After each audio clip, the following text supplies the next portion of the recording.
Rohena is yadeko midi yam leiramiko. Wari sanari ngaida makadagi Tonthoi na kaurei. Tonthoi, ho tamo, Danikil, da Rohen, chakchar sila o. Athoi bana, babuani, chakchar sila odana. Nikhil na, pani.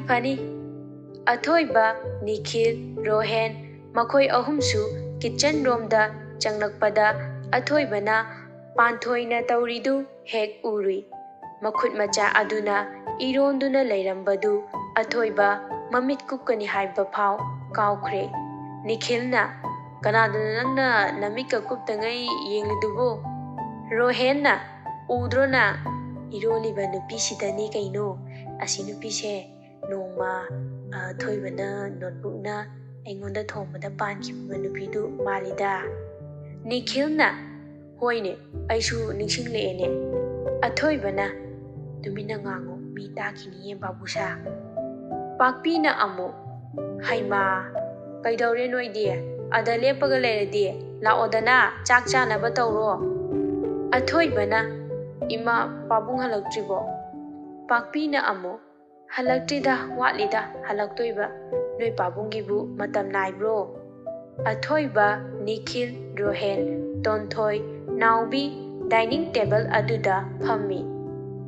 Pakpi na hairei. Panthoi, nang suphamuro dana. Ima awat apado hapira age. Panthoi na. Ima su aikoi punna chabasida yaurase. Pakpi na hairei. Yarani da ima kona chahaurage. Nang phamuro. Chalo. Panthoi su tapna moina phamliba adomda. Tonthoi ga thangna na phamine. Rohen na. Hes. Iromba sidi hawi hai. Masak fajabi nupina lon bay oira jala. Pakpi na hairei. Masine hek ngang basidi ba. Icha panthoi na ne. Babu noi chaba yana banina. Hauna lon biri ni he. Nikhil na hairei. Ima aikoi tonthoi di. Thong thak bagase yautro. Pakpi na hairei. Maadi chak thong baga haitabani da ibungo. Nikhil chari bachak tu hai. Tonthoi na. Kaino da Nikhil. Chak tu phajana chaba yado. Tapna dum chara su yabani da. Nikhil na hairei. Tonthoi na asingbai chak thongba haite haise chumbro. Tonthoi na. Haite tamge di khali. Rohen machinda soli. Amase hop chabi nupi se chak thongba haite haibada mood of oikredo. Taurise nungu nungai ni taurise. Athoi bana kayaba haujikido. Rohen na hairei. Tahaudaba natro. Taret makhagi pau anira hande. Athoi bana amo. Nachindo muru sondoi mahuta. Chak tu hana ta chauko. Amuk hani bako. Rohen na. Pani sa. Naubi na amuk hairei. Ado dada ani di hauji kai tamlige. Nikhil na. Khoidi lairiki gyansu phajana leitabani paisa nungsa khara namthok nachin tawraga esai ama oijare. Tonthoi na amu i Danikil nang thabaka tawraba aisha. Rohen na hairei. Tawrabani khara leiraga nupi su thijalani haibani. Nikhil Rohen da mamit nu phaina yenglai. Rohen michi khachili. Naubi na hairei. Aikoi da su barton tawru ko dada. Aikoi su thabaka tawba nganta laktoini. Tonthoi na amu. Lau aikoi nganta lake. Nikhil na. As kadai daino da nupi thiba kaina nupi macha phawa khanglom khiroi. Tonthoi na amu. Aha, kai haiba adudia.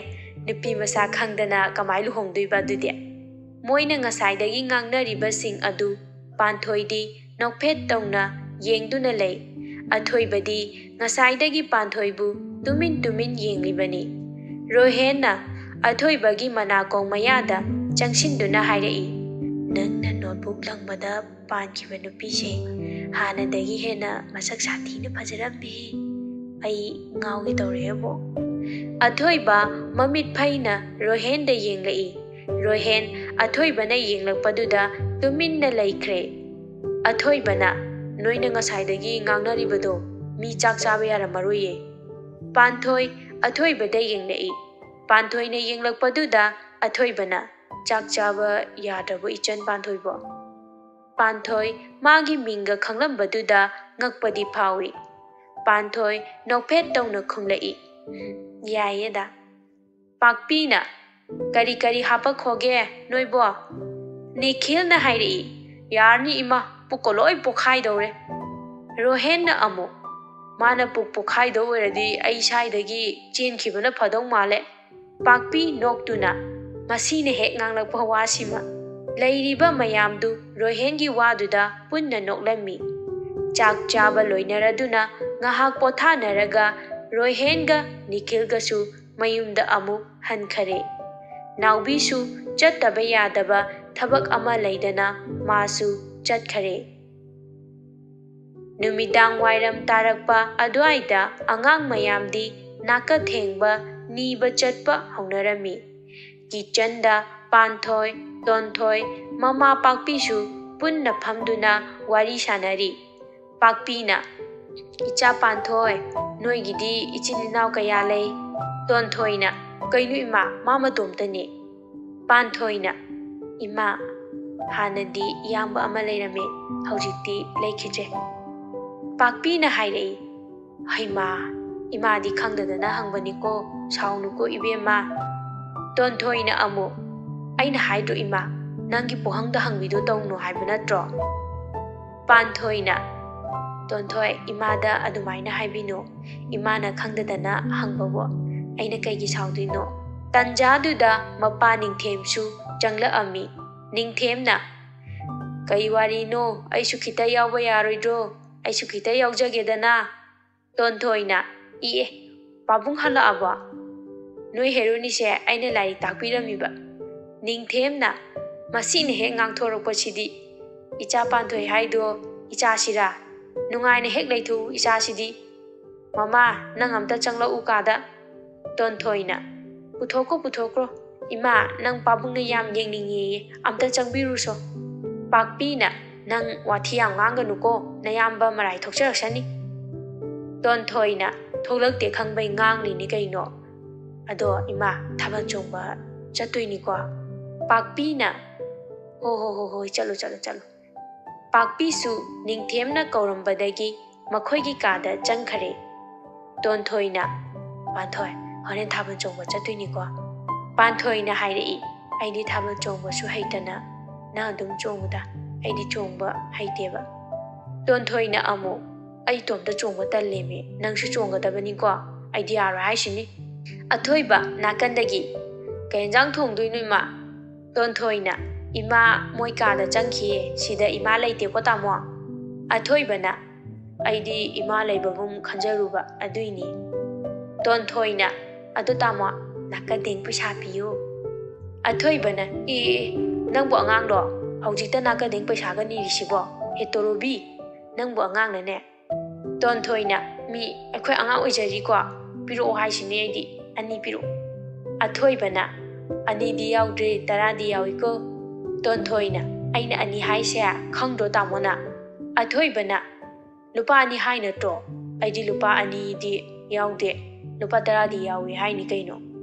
Tonthoina amu aina du haibraba 2000 haiba natraba aina haido. Athoibana ihe yamanro dudi. Tonthoina is yamde thabok chu tawdore yamli kanu tamo. Athoiba Tonthoida lising chapi ama sadoktuna pirei aduda nakanda phamiba Panthoida su pirei. Panthoi ngakna kaino da. Athoibana nangisu nakadeng paisa pirini kaino. Panthoina aibo angang lo. Athoibana amo aikhoi Tonthoidi angang oiri nangdi lesabi pharwa haise. Panthoina amo ado ai lesabi phare haideko. Athoibana paisa se lawdradi nang thengnabada lesabi oina korni ko. Panthoi pakhatna mi ai angang oijari lawrage lesabi korakonu ko. Ani duna tawridu Tonthoidi ngasaidagi machin khumdana noklibani. ngahak leiraga thabal makhona puknin hek nilami Nikhilga Rohengasu athoibabu thabal chongba hauba laami Nikhilna athoi thabal chongsidana IS officer oidringai sida athoibana taningdeko ado ai chongdi chongo noi chongbo oina sangbige Rohenna IS officer oidringai sida ibani gi hangar ohalawrase bai athoibana hoi oijarage Rohen Nikhil athoiba punna makhada kumtharakpada mama pakpina noisu thaban chongluge hairo hoine noi marup sisu khara chonghalune aikhoina haibadi yade nachanupi ani dusu chongni haibani moisu lohore punna hek thokminarasidana Nikhilna tonthoiga karambagano chongduise naubi haiduro natraga panthoi haidurima pakpina o naubi di thabak layena hankreda panthoi chongni ye Rohenna amo ima panthoi haidubu thaban chongbaga haibrane pakpina haiponte da nachan tonthoi ne hek mayada dana chonghandoribani Rohenna amo adudi horen panthoi pairaga chongai ge khangni athoiba khangai haidole yaroi paiba Rohen ngakna is kakaiya athoiba ik aha tauna khumai mi aiga paimina deni kainu ichan mingonda pahanja pote Nikhilna nangbu thaban chongloi haram daine athoibana aisu thaban chongba hai kaino aisu chongloine tanjaduda tonthoi ga panthoiga punna moina leiriba makhagi kaduda thoglai panthoi ubada athoibadi panthoi tabu yengduna laikhre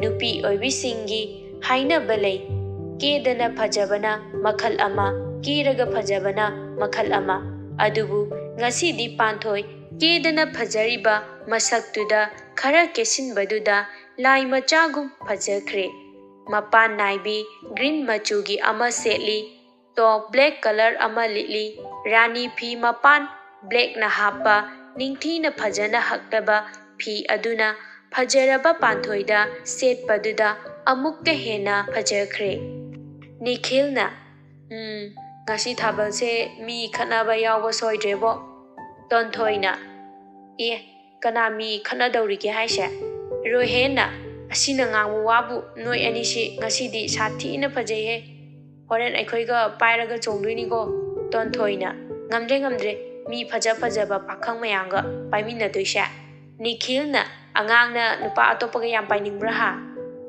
Rohen Nikhilgi manakong mayada changchinduna hairi senajau bise mina mujakini ko tonthoina as thengni chalasi lao noi ga wathi ngangnari ngeida thabal ga loikibana halani tawrise pakpina ho chalasi lao nachanupi se la yawi tawrise laone noibo makhoi thabal mafam ngahaki matungda yaure thabal adu mi adukki matik yamna yamami laiki manganduna su adukki matik phajarami thabal chongba adu makhoi punna thangnaraga pairi athoibagi mathang panthoi pairi mathang Rohen mathang tonthoi mathang da Nikhil moi thangnana paiminaduna thabal adu chongminari round ani ahumrak chongba haurakpa adwaida panthoiga Rohenga giga marakta nupa ama pairai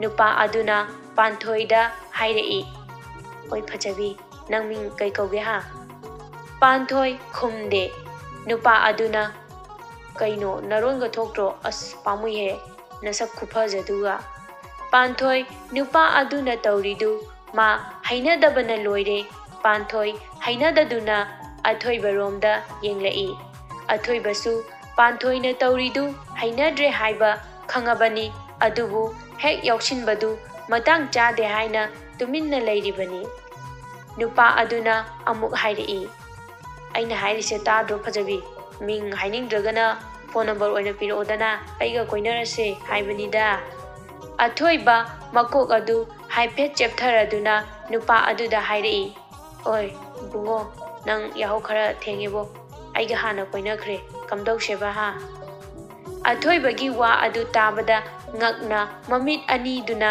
ꯑꯊꯣꯏꯕꯗ ꯌꯦꯡꯂꯛꯏ꯫ ꯑꯊꯣꯏꯕꯁꯨ ꯄꯥꯟꯊꯣꯏꯒꯤ ꯃꯇꯧ ꯑꯗꯨꯗ ꯃꯤꯠꯆꯤ ꯈꯠꯆꯤꯜꯂꯛꯏ꯫ ꯄꯥꯟꯊꯣꯏ ꯇꯧꯐꯝ ꯑꯃ ꯈꯪꯗꯅ ꯃꯀꯣꯛ ꯑꯗꯨ ꯑꯃꯗ ꯑꯃꯨꯛ ꯂꯩ ꯑꯃꯗ ꯑꯃꯨꯛ ꯂꯩ ꯇꯧꯗꯨꯅ ꯂꯩ꯫ ꯅꯨꯄꯥ ꯑꯗꯨꯅ ꯑꯊꯣꯏꯕꯗ ꯑꯃꯨꯛ ꯍꯥꯏꯔꯛꯏ, "ꯅꯪꯅ ꯀꯣꯏꯅꯔꯦ ꯍꯥꯏꯁꯦ ꯅꯨꯄꯤ ꯃꯁꯥꯅ ꯌꯥꯗꯕꯤꯗꯨꯔꯣ?" ꯑꯁꯤ ꯍꯥꯏꯗꯨꯅ ꯑꯊꯣꯏꯕꯗ ꯀꯟꯅ ꯅꯣꯛꯁꯤꯜꯂꯤ꯫ ꯑꯊꯣꯏꯕ ꯅꯣꯛꯐꯦꯠ ꯇꯧꯅ, "ꯅꯪꯗꯤ ꯅꯨꯄꯤ ꯃꯁꯥꯅ ꯌꯥꯗꯕꯤ ꯅꯨꯄꯤ ꯀꯌꯥꯗꯤ ꯁꯨꯔꯦ ꯅꯪꯅ ꯀꯣꯏꯔꯛꯏꯁꯦ?" ꯑꯩꯗꯤ ꯅꯨꯄꯤ ꯃꯁꯥꯅ ꯌꯥꯔꯒ ꯀꯣꯏꯖꯔꯦ ꯍꯥꯏꯖꯔꯤꯕ, ꯈꯪꯕꯤꯔꯦꯀꯣ?" ꯄꯥꯟꯊꯣꯏ ꯑꯅꯤꯗꯨꯅ ꯉꯥꯡꯅꯔꯤꯗꯨ ꯇꯥꯕꯗ ꯍꯨꯃꯥꯡ ꯑꯅꯞꯄꯤ ꯀꯥꯔꯛꯏ꯫ ꯅꯨꯄꯥ ꯑꯗꯨꯅ ꯑꯃꯨꯛ ꯄꯥꯟꯊꯣꯏꯗ ꯍꯥꯏꯔꯛꯏ, "ꯑꯣꯏ ꯐꯖꯕꯤ, ꯁꯤ ꯅꯨꯄꯥꯁꯤꯅ ꯍꯥꯏꯁꯦ ꯆꯨꯝꯃꯕꯣ? ꯀꯤꯒꯅꯨ, ꯑꯩ ꯂꯩꯀꯣ." ꯄꯥꯟꯊꯣꯏ ꯑꯊꯣꯏꯕꯗ ꯍꯥꯏꯐꯦꯠ ꯌꯦꯡꯂꯒ ꯑꯗꯨꯒ ꯅꯨꯄꯥ ꯑꯗꯨꯗ ꯍꯥꯏꯔꯛꯏ, "ꯗꯗꯥꯅ ꯍꯥꯏꯁꯦ ꯆꯨꯝꯃꯦ, ꯑꯩ ꯗꯗꯥꯁꯤꯒ ꯀꯣꯏꯅꯩꯌꯦ." ꯄꯥꯟꯊꯣꯏꯒꯤ ꯋꯥꯗꯨ ꯇꯥꯕꯗ ꯑꯊꯣꯏꯕ ꯅꯣꯛꯐꯦꯠ ꯇꯧꯅ ꯄꯥꯟꯊꯣꯏꯗ ꯌꯦꯡꯖꯔꯤ꯫ ꯄꯥꯟꯊꯣꯏꯗ ꯄꯥꯏꯔꯝꯃꯤꯕ ꯅꯨꯄꯥ ꯑꯗꯨ ꯄꯥꯟꯊꯣꯏꯅ ꯍꯥꯏꯔꯛꯄ ꯑꯗꯨ ꯇꯥꯕꯗ ꯑꯔꯣꯏꯕꯤꯗ ꯁꯥꯎꯗꯨꯅ ꯊꯣꯛꯈꯔꯦ꯫ ꯄꯥꯟꯊꯣꯏ ꯅꯨꯄꯥ ꯑꯗꯨ ꯍꯦꯛ ꯊꯣꯛꯈꯤꯕꯒ ꯋꯥꯏ ꯁꯪꯉꯦ ꯍꯥꯏꯕꯒꯤ ꯃꯇꯧꯒꯨꯝ ꯁꯣꯔ ꯁꯥꯡꯅ ꯑꯃ ꯍꯣꯟꯗꯣꯛꯏ꯫ ꯄꯥꯟꯊꯣꯏ ꯃꯥꯅ ꯍꯧꯖꯤꯛ ꯍꯥꯏꯈꯤꯕ ꯑꯗꯨ ꯅꯤꯡꯁꯤꯡꯂꯛꯄꯗ ꯑꯃꯨꯛ ꯏꯀꯥꯏꯕ ꯐꯥꯎꯔꯛꯏ꯫ ꯑꯊꯣꯏꯕꯅ, "ꯅꯪ ꯉꯁꯥꯏ ꯑꯩꯅ ꯍꯥꯏꯕꯗꯣ ꯁꯥꯎꯅꯨꯀꯣ, ꯑꯗꯨ ꯅꯨꯄꯥꯗꯨ ꯊꯣꯛꯈꯤꯅꯕ ꯇꯧꯕꯅꯦ." ꯄꯥꯟꯊꯣꯏꯅ ꯑꯃꯨꯛ, "ꯑꯩꯁꯨ ꯈꯪꯉꯤꯗ ꯗꯗꯥ, ꯑꯩꯁꯨ ꯃꯥ ꯑꯝꯇ ꯊꯣꯛꯈꯗꯤ ꯂꯥꯏ ꯈꯣꯏꯔꯝꯃꯤꯅꯦ." ꯑꯊꯣꯏꯕꯅ, "ꯏꯁ, ꯑꯗꯨꯗꯤ ꯑꯩꯁꯦ ꯂꯥꯏ ꯇꯥꯔꯦꯅꯦ ꯅꯪꯒꯤ." ꯄꯥꯟꯊꯣꯏꯅ, "ꯅꯪꯁꯦ ꯑꯩꯒꯤ ꯂꯥꯏ ꯇꯥꯔꯦ." ꯑꯁꯤ ꯍꯥꯏꯗꯨꯅ ꯑꯊꯣꯏꯕꯒ ꯄꯥꯟꯊꯣꯏꯒ ꯌꯦꯡꯅꯗꯨꯅ ꯅꯣꯛꯃꯤꯟꯅꯩ꯫ ꯔꯣꯏꯍꯦꯟꯅ, "ꯀꯩ ꯋꯥꯔꯤꯅꯣ? ꯑꯩꯈꯣꯏꯁꯨ ꯅꯣꯛꯄꯗꯣ ꯈꯤꯇ ꯌꯥꯎꯖꯒꯦ ꯍꯥꯏ ꯋꯥꯅꯦ." ꯑꯊꯣꯏꯕꯅ, "ꯅꯪꯒꯤ ꯅꯨꯄꯤ ꯊꯤꯅꯕꯒꯤ matangda wari saraga noklamiba." Rohenna amu, "Aigi matang mandida. Panthoi, Athoibana aisibu chumbrone." Panthoi khumde, nokphettamak tawi. Athoibana, "Tu, nokphet tawrise chumme haine." Rohenna, "Is wathiri masi nupasidi ba." Nikhilna amu, "Tonthoi, nang nupaga khangnabaga leirabo?" Tonthoina, "Leitre ado amadi khangnadaba yadre." Nikhil pakhatna, "Kaiba, koibaga yagiro ko angangna chahi chani khangdri." Tonthoina amu, "Kaigi, aidi khangnarani." Nikhilna, "Yaroidi yaroi ko." Nikhil machinda tapna soli, "Asi aina thuna nuksi hayawdadi soidana nupa ama koikhitare." Tonthoina, "Kai haba, Danikil, phajana hairo tadre kai habano? Kai haba hujikida?" Tonthoi Nikhilna hairibadu tadaba nate, tasinadribani. Nikhilna, "Ho, kaishu haide." Tonthoina wakhalda khali, "Masi nupase koina koijaningliba, nupana maro ama thokjadriba, aidiba propot hezaida ko." Thabal chongba loidringaida moidi halakle. Rohenga Nikhilgasu mayumda hanakre. Athoiba khoisu mayumlomda halaami. Matamna sum haukhiduna yausang aroiba numit oirami. Tonthoiga Panthoiga drawing room aduda cha thakli. Tonthoina, "Panthoi, nang hayeng chatkhani ko?" Panthoina, "Chatlaniye." Tonthoina amu, "As ayam nungaiteda." Panthoina amu, "College nutigi thengnadisidi." Tonthoina hairei, "Hoi, adubudi ado nang phone do amta piro. Akhoi tamoda phone amta tauge. Ai phone do ai kada charge ta hore. Lauba chatpe yam talleba." Panthoina, "Hoi, ado kai haikige haino?" Tonthoina amu, "Korean film amta leiro haikige taubane." Asi haiduna Tonthoina Panthoigi phone dagi Athoibada call tawi. Number adu khangdadana phone adu ahumlak tawraba phawba pairakte. Aroibada paikhalai. Athoibana, "Hello," haibaga Tonthoi machindu khaptharai. "Phone tawraido tadro, kok pairapa kaidoge?" Athoibana, "Karino torobi, number se khangdena pairaktriba. Kai lerage, nangna ingonda yetpachi yetlida ko." Imaga bazaar chatpasi fauba hek yelida. Phone-duna nangonda torokpadi kaidawe kanadagi torino mo. Tontoina o ai phone do kada charge tahoraba. Lawba chatpado tanbagi Panthoidagi torokpa khangbire ko. Athoibana kai lero haino. Tonthoina o Korean film do amta lero haige tawbani. Maming do haiba nangdringaida athoibana chai charakani. Lairika leiru haidong male aduga chatlu ada asi haiduna phone adu kakthatki pakpina kanano ibungo athoibana aikhoi toni da ima pakpina amu kari leiru hainu ne amu mana athoibana o thok thakni da ima mana hairakpaje thok thak ngatani pakpina adu boba kaino mana leiru haidubo athoibana o Korean film leiru oye Pakpina haima masi angang si karam na ngang na sige aibo magi mamanabi icha panthoiduna gyan tari adumaina taradi kyam nungai ni athoiba mamana panthoigi wa palakpaduda nokphet tawje wakhal da khanje mamau nupi oiduni di khangjeji akhoi mase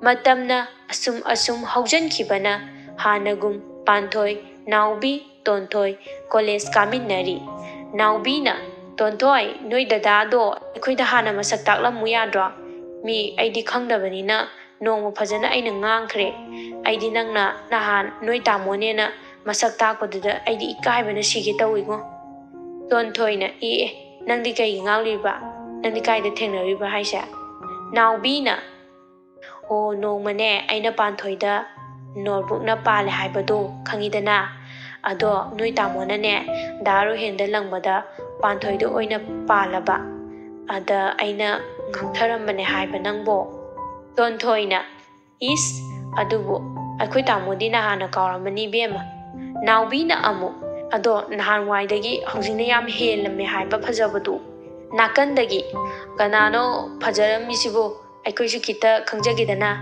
Rohitoi mamanaba kharaga nokladuna hairei Naubina kaino darohit migi maning mayadagi adumai hairai dubo yam haininglagana aikoi mamangda lepaga hairakpa kaidogeba Rohit maya higatuna hera aina noi maningdagi hairakpase yam kairabo adu oiragana sorry haitaredana Naubi Rohita mamitu khana yengi Rohitna Panthoida amu onsilei Fajabi nang mingdo Panthoi haidaine Panthoi khumde Rohit ki mi usittaba wa khungangduda Rohitna ado nangonda Naubina aigi wa hairakdro kaimta Panthoi ngakna kaiwano haisa Rohitna kaisu natada aina nang yam nusi haibado ibani koinarase haibubu